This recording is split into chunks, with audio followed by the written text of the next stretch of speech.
नमस्कार, एक बार फिर से आप सभी का बहुत बहुत स्वागत है हमारे YouTube चैनल पे। एक बार मैं फिर से आप सभी के लिए बहुत ही बेहतरीन वीडियो लेके आया हूं। आज हमारा चैप्टर जो है वो है हिस्ट्री का क्लास 12 चैप्टर नंबर 2, जिसका नाम है राजा, किसान और नगर। आज इसके MCQ के बारे में बात करने वाले हैं। तो आइए शुरुआत करते हैं सबसे पहले MCQ से। सबसे पहला जो MCQ है वो हमारा कहता है डैश एक भूखंड है जहां कोई जन बस जाता है। महाजनपद जो है वो एक भूखंड है जहां पे कोई भी जन बस जाता है। इसका उत्तर है महाजनपद। अगला प्रश्न हमारा कहता है भारत में सबसे पहले सोने के सिक्के किसने जारी किए? कुषाण राजाओं ने जारी किए थे। कुषाण के जो राजा थे उन्होंने सबसे पहले सोने के सिक्के जारी किया था। अगला प्रश्न हमारा कहता है जातक कथा किससे संबंधित है? तो जातक कथा जो है वो महात्मा बुद्ध से संबंध रखता है। महात्मा बुद्ध के जीवन से संबंधित ये जातक कथा है। अगला प्रश्न हमारा कहता है मौर्य साम्राज्य के सैनिक गतिविधियां किसके द्वारा संचालित की जाती थी? एक समिति और 6 उप समिति थी। चैप्टर पढ़ाने के समय मैंने आपको इन सभी समिति और उप समिति के कार्यों के बारे में बताया था। यदि आपने उन सभी पार्ट्स के वीडियो को नहीं देखा, इसके चैप्टर के वीडियो को नहीं देखा, तो जरूर देखें, क्योंकि तभी आपके चैप्टर आपको पूरी तरीके से समझ में आएगा। तो इसका जो उत्तर है वो एक समिति और 6 उप समिति होगा। अगला प्रश्न हमारा कहता है धम्म के सिद्धांत की शुरुआत किसने की थी? तो धम्म के सिद्धांत की शुरुआत अशोक सम्राट ने किया था। अशोक के द्वारा धम्म का सिद्धांत शुरू किया गया था। अगला प्रश्न हमारा कहता है हर्षवर्धन कौन थे? तो हर्षवर्धन कन्नौज के राजा हुआ करते थे। कन्नौज जो है वो एक जगह है, वहां के राजा का नाम था हर्षवर्धन। याद रखिएगा, कन्नौज के राजा का नाम हर्षवर्धन था। अगला प्रश्न हमारा कहता है मौर्य साम्राज्य का अंत कब हुआ? 185 ईसा पूर्व मौर्य साम्राज्य का अंत हो गया। लगभग ये 150 सालों तक ही शासन कर पाए। अगला प्रश्न है हमारा अभिलेख के साक्ष्य सीमा क्या है? तो धुंधले अक्षर से भी अभिलेख का साक्ष्य प्राप्त होता है। अभिलेखों का टूट जाना, अभिलेख बहुत जगह पर टूटा हुआ भी मिला हुआ है जिससे साक्ष्य प्राप्त होता है। नष्ट हो जाना, अब देखिए सीमा जो है वो भी एक बार समझ लीजिए कि अभिलेख की साक्ष्य सीमा क्या है। तो धुंधले अक्षर से ना स्पष्ट रूप से पता नहीं चल पा रहा है कुछ। अभिलेख जो है वो टूटा हुआ है, इतने जमीन से, इतने दिनों से मिट्टी के अंदर अगर लगा रहा होगा तो वो टूट गया है, ये भी एक इसकी सीमा है। और नष्ट हो गया है, बहुत सारे अभिलेख खत्म हो गए, तो उपरोक्त सभी आप कह सकते हैं कि अभिलेख के साक्ष्य सीमा में आता है। अगला प्रश्न हमारा कहता है कनिष्क डैश का शासक था? कुषाण का शासक था। कनिष्क की अगर बात की जाए तो ये कुषाण के शासक थे। अगला प्रश्न हमारा कहता है जेम्स प्रिंसेस ने अशोककालीन ब्राह्मी लिपि का अर्थ कब निकाल लिया था? 1838 ईस्वी में जेम्स प्रिंसेस ने अशोक के द्वारा लिखे गए ब्राह्मी लिपि का मतलब निकाल लिया था। इसके बाद हमारा जो अगला प्रश्न है वो कहता है मुद्रा शास्त्र क्या है? तो सिक्कों का अध्ययन करना, जो सिक्के थे उनका अध्ययन करना ही मुद्रा शास्त्र कहलाता है। इसके बाद जो प्रश्न है वो कहता है अशोक के अभिलेखों में किस लिपि का प्रयोग किया गया है? ब्राह्मी लिपि का प्रयोग किया है। अशोक के द्वारा जो अभिलेख लिखे गए हैं उसमें ब्राह्मी लिपि के भाषा में लिखा गया। साथ ही साथ मैं आपको बता दूं जो ब्राह्मी लिपि है वो भारत में अभी जितनी भाषाएं बोली जाती है उसके जन्मदाता के रूप में देखा जाता है ब्राह्मी लिपि। अगला प्रश्न हमारा कहता है पेरिलिप्स यूनानी भाषा का शब्द है जिसका अर्थ होता है समुद्र यात्रा। यूनान में एक भाषा है पेरिप्लस जिसका मतलब होता है समुद्र यात्रा। अगला क्वेश्चन कहता है निम्नलिखित में से किसे श्रेणी कहा जाता है? व्यापारियों के संघ को श्रेणी के नाम से जानते हैं। व्यापारियों का जो संघ होता है उसे हम क्या कहते हैं? श्रेणी कहते हैं, श्रेणी के नाम से जानते हैं। अगला प्रश्न हमारा कहता है दानात्मक अभिलेख क्या होते हैं? देखिए दानात्मक अभिलेख में धार्मिकों को दिए हुए दान का विवरण होता है। जो लोग धर्म के लोगों को दान दे देते हैं ना, उसका वर्णन जो है वो दानात्मक अभिलेख में मिला है कि इस प्रकार की जो प्रॉपर्टी है वो इस प्रकार के लोगों को दान में दे दिया गया है। अगला प्रश्न कहता है प्रभावती गुप्त किसकी पुत्री थी? प्रभावती गुप्त जो है वो चंद्रगुप्त द्वितीय के पुत्री थी। प्रभावती जो थी वो गुप्त की पुत्री थी, चंद्रगुप्त द्वितीय का। अगला प्रश्न हमारा कहता है हर्षचरित के लेखक कौन है? हर्षचरित के लेखक वान भट्ट को माना जाता है। वान भट्ट को हर्षचरित्र का लेखक माना जाता है। अगला प्रश्न हमारा कहता है हर्षचरित किसकी जीवनी है? हर्षवर्धन की जीवनी है। कन्नौज के राजा हर्षवर्धन की जीवनी के बारे में किसने लिखा? तो बाणभट्ट ने लिखा। तो यहाँ पे आपसे पूछा जाए कि हर्षचरित किसकी जीवनी है, तो आप बोलेंगे हर्षवर्धन की जीवनी है। अगला प्रश्न हमारा कहता है हर्षचरित किस भाषा में लिखी गई थी? संस्कृत भाषा में लिखी गई थी। संस्कृत भाषा में इसे लिखा गया था हर्षचरित को। अगला प्रश्न हमारा कहता है पाली भाषा में गहपति का प्रयोग किसके लिए किया जाता है? तो देखिए छोटे किसान और जमींदार दोनों के लिए पाली भाषा में गहपति का प्रयोग किया जाता है। अगला प्रश्न हमारा कहता है सुदर्शन झील की मरम्मत किसने कराई थी? तो रुद्रदमन ने ही सुदर्शन झील की मरम्मत करवाई थी। किसने? रुद्रदमन ने। रुद्रदमन ने सुदर्शन झील का मरम्मत करवाया था। अगला प्रश्न है प्रयाग प्रशस्ति की रचना किसने की थी? हरिसेन ने किया था। हरिसेन ने प्रयाग प्रशस्ति की रचना की थी। नेक्स्ट क्वेश्चन कहता है गुप्त शासकों का इतिहास डैश की सहायता से लिखा गया है। तो गुप्त शासकों का जो इतिहास है वो साहित्य के माध्यम से लिखा गया, सिक्कों के माध्यम से लिखा गया और अभिलेखों में मिली जानकारी के माध्यम से गुप्त शासकों का इतिहास लिखा गया है। अगला प्रश्न हमारा कहता है कुषाण शासकों ने अपने नाम के आगे डैश की उपाधि धारण की थी?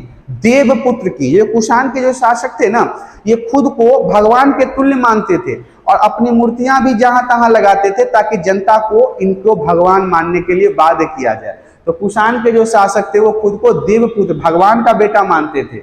अगला प्रश्न कहता है निम्नलिखित में से कौन सा शासक मध्य एशियाई मूल के थे? तो शक जो थे, शक जो राज था उसके जो शासक थे वो मध्य एशियाई मूल के थे।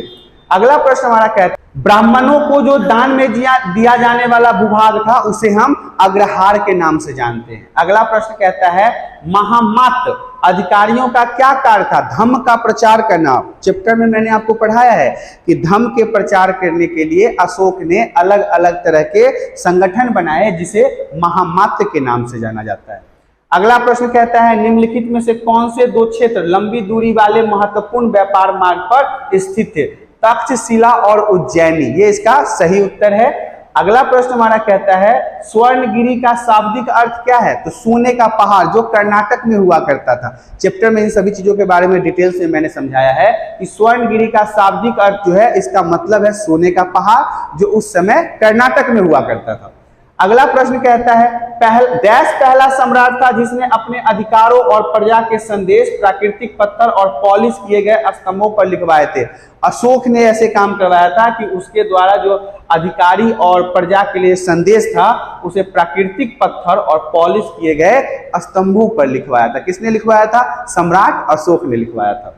अगला प्रश्न हमारा कहता है कलिंग पर विजय किसने प्राप्त की थी? अशोक ने प्राप्त की थी। कलिंग के साथ युद्ध करके उस पर विजय प्राप्त करने वाला राजा अशोक था।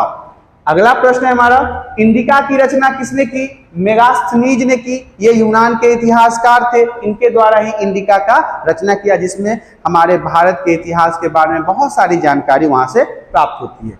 अगला प्रश्न है अर्थशास्त्र की रचना किसने की थी?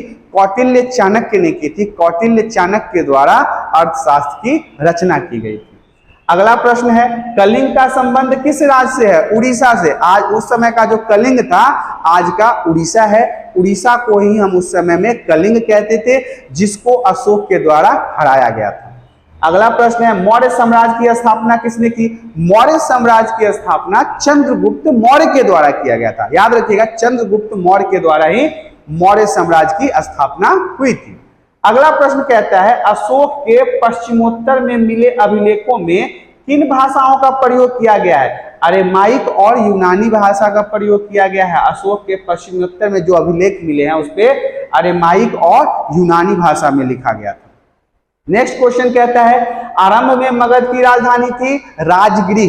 जो शुरुआत में मगध की राजधानी थी वो राजगिरी थी, बाद में पाटलिपुत्र हो गया और फिर पटना में बदल गया। अब अगला प्रश्न कहता है मगध के शक्तिशाली होने के क्या कारण थे?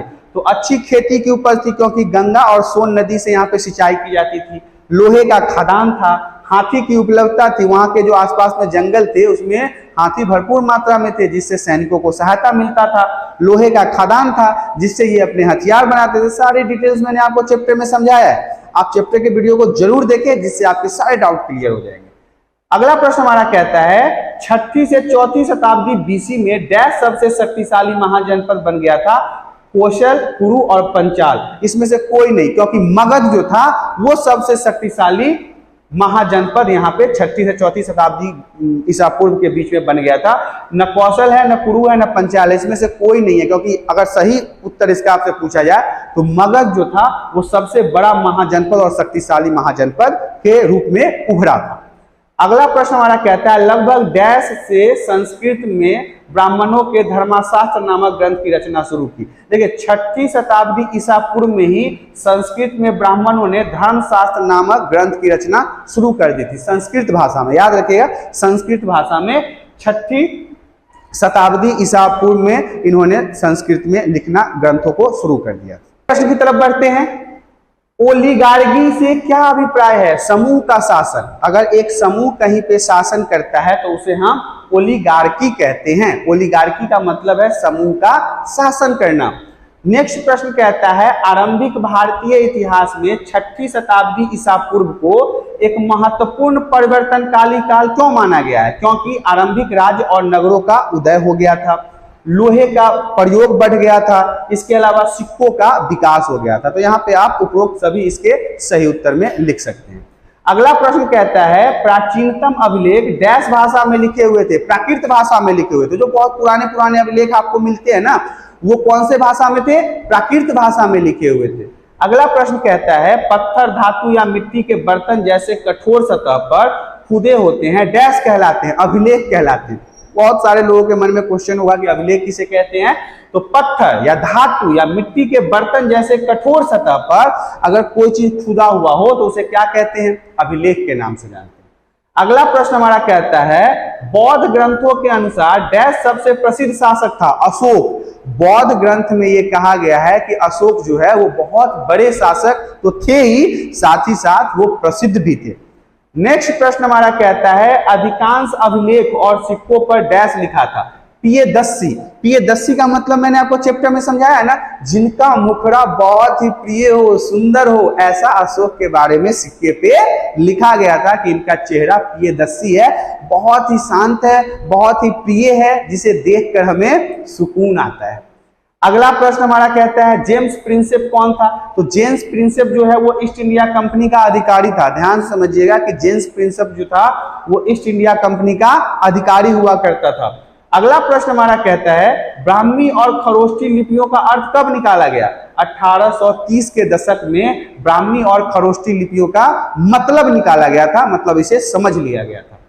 नेक्स्ट क्वेश्चन कहता है जेम्स प्रिंसेप ने किन लिपियों का अर्थ निकाला था? खरोष्टी और पाली जो लिपि थे इसका अर्थ और मतलब जेम्स प्रिंसेप ने निकाला था, जो ईस्ट इंडिया कंपनी का अधिकारी हुआ करता था। नेक्स्ट प्रश्न कहता है अभिलेख शास्त्र किसे कहते हैं? तो अभिलेखों का जो अध्ययन होता है उसे हम अभिलेख शास्त्र कहते हैं। इस तरह से आपने देखा कि आपके जितने भी इंपॉर्टेंट एमसीक्यू थे क्लास 12 हिस्ट्री चैप्टर 2 के, मैंने उन सभी एमसीक्यू को आपको समझा दिया है। साथ ही साथ मैं आपको बताना चाहूंगा यदि आपको किसी भी प्रकार की परेशानी होती है, दिक्कत होती है, तो आप हमें कमेंट करके बताएं। साथ ही साथ चैनल पे पहली बार आए हैं तो चैनल को सब्सक्राइब कर लें ताकि इसी तरह के एजुकेशनल वीडियो आपको हमेशा मिलती रहे। हम आपके साथ फिर रूबरू होंगे अगले वीडियो में, तब तक के लिए धन्यवाद।